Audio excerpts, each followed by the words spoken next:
Inscrit dans les objectifs de développement durable et participant fortement à la croissance économique d'un pays, de plus en plus de jeunes s'impliquent dans la création d'emplois, c'est-à-dire l'entrepreneuriat. Ne dit-on pas que la meilleure façon de prédire l'avenir est de le créer? Eh bien, mesdames et messieurs, c'est la raison pour laquelle aujourd'hui sur le plateau de Victoria Label Image et précisément dans notre rue dénommée Ouaison, nous avons décidé de vous présenter un jeune entrepreneur qui évolue dans le secteur agro-business.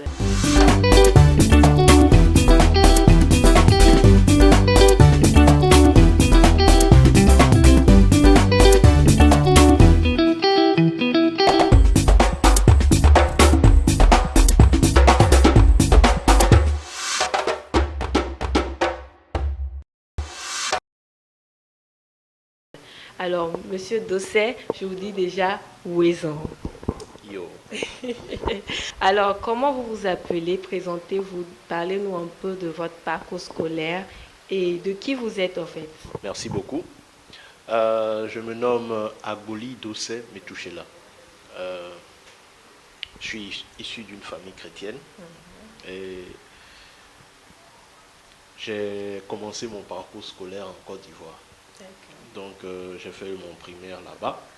Et puis après, je suis venu avoir mon BPC ici, à Lomé, pour partir ensuite au Bénin, pour avoir un bac littéraire.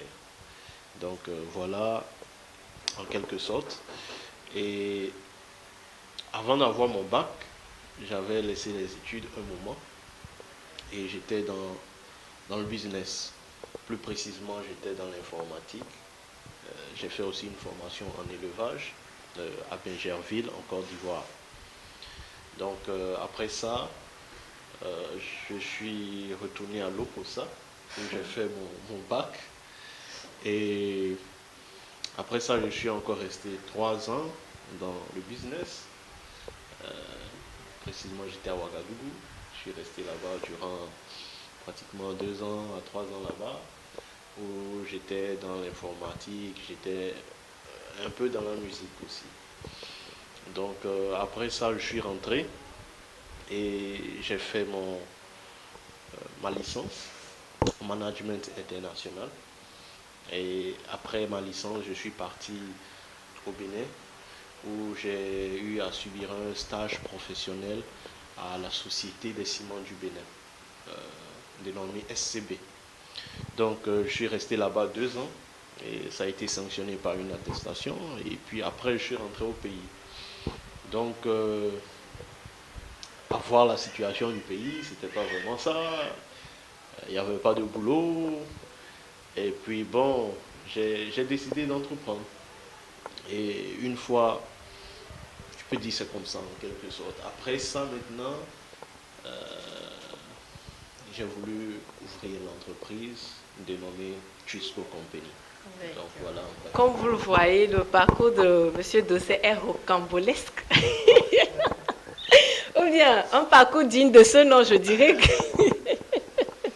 Il est touche à tout et il essaie de faire beaucoup de choses à la fois. Et c'est assez vrai qu'il faut développer tous les talents. Aujourd'hui, il faut développer toutes nos capacités, tout ce qu'il faut en fait pour pouvoir être sur le marché de l'emploi. Alors pour vous, qu'est-ce que l'entrepreneuriat? Pour moi, c'est de mener une activité pour atteindre un projet bien précis. C'est en quelque sorte amener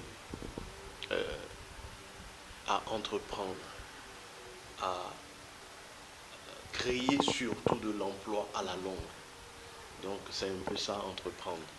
Donc, Alors, quelles étaient vos motivations quand vous avez décidé d'entreprendre et précisément aujourd'hui, vous avez décidé de vous spécialiser dans l'agro-business? Parce que par le passé, vous avez de l'entrepreneuriat dans l'informatique et tout ce qui va avec, mais aujourd'hui, vous avez décidé de rester dans l'agro-business. Pourquoi? ok.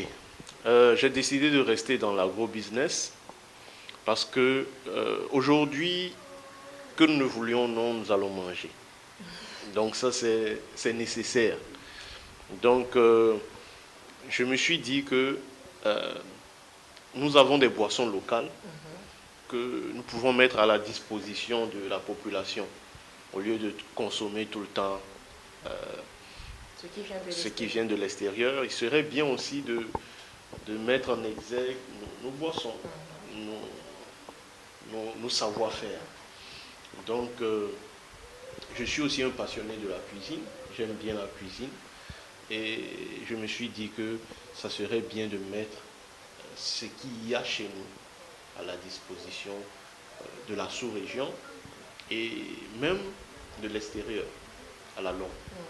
Donc c'est ce qui m'a poussé à rentrer dans l'agroalimentaire et précisément ce que je fais. D'accord. Déjà, pourquoi le nom Tuco Cuisto? Et qu'est-ce que Cuisto et Tuco Cuisto? Cuisto. Voilà, Tuco Cuisto fait précisément. Tuisco Cuisto. Ah, ok. Tuisco Cuisto. Ok, d'accord.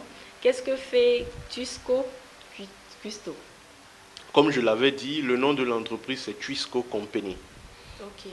Tuisco Company, c'est, je peux dire Tuisco, c'est mon nom que j'ai juste changé. Donc Tuisco Company regroupe ou bien regorge en son sein beaucoup d'autres structures. Okay. En réalité, à la longue, Tuisco va fonctionner comme un groupe. Donc dans Tuisco Company, il y a Tuisco Drinks, il y a Tuisco Cuisto. Okay. Il y a Tuisco Wood. Tuisco Wood, bon, je n'avais pas dit ça, mais j'ai aussi fait une formation en menuiserie. Donc, je suis ébéniste aussi. Donc, Tuisco Cuisto se spécialise dans tout ce qu'il y a comme nourriture. Comme Cuisto, quoi. Voilà, comme Cuisto, simplement. Donc, Tuisco Cuisto, c'est la bouffe. Pour le moment, je suis spécialisé dans la production du granola, qui est un mélange de, voilà le granola, qui est un mélange de céréales, très bon pour le petit déjeuner. Ça a beaucoup d'ingrédients comme le flocon d'avoine, le raisin sec, l'amande douce, le coco râpé, le germe de blé, voilà. Donc c'est un peu comme les cornflakes. Oui. Voilà, tu le prends au petit déjeuner avec du lait et puis c'est solide. Bon, pour ne pas exagérer, quand tu le prends le matin, sincèrement, tu ne vas pas sentir la faim jusqu'à au moins midi, 13h. Tu es guézoute, quoi. Voilà, donc c'est un peu ça. Donc, à la longue, Tuisco Cuisto va mettre l'accent sur les mets africains. D'accord. Donc, voilà.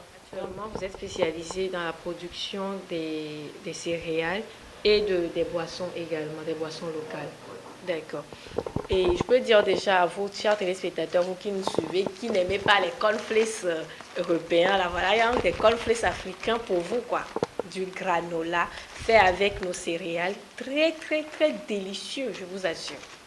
Alors, pour continuer ce dossier, dites-nous comment vous avez débuté en fait votre entreprise, comment s'est fait la création, l'emballage, la production. Est-ce que vous êtes c'est vous-même qui vous en chargez? Est-ce que vous avez de l'aide? Comment ça se passe? Est-ce que c'est une petite entreprise ou vous faites tout à la maison, mais vous avez déjà une structure? Voilà. J'ai commencé petitement d'ailleurs. Comme toujours. Ouais. Comme toujours. Au début, ça a commencé avec une simple discussion avec une amie qui est aux États-Unis. Et comme je vous l'ai dit, j'aime bien la cuisine. Donc on a souvent des moments de discussion. Et c'est là que je lui ai posé une fois la question, attends, est-ce que tu as déjà bu le liha? Elle dit, c'est quoi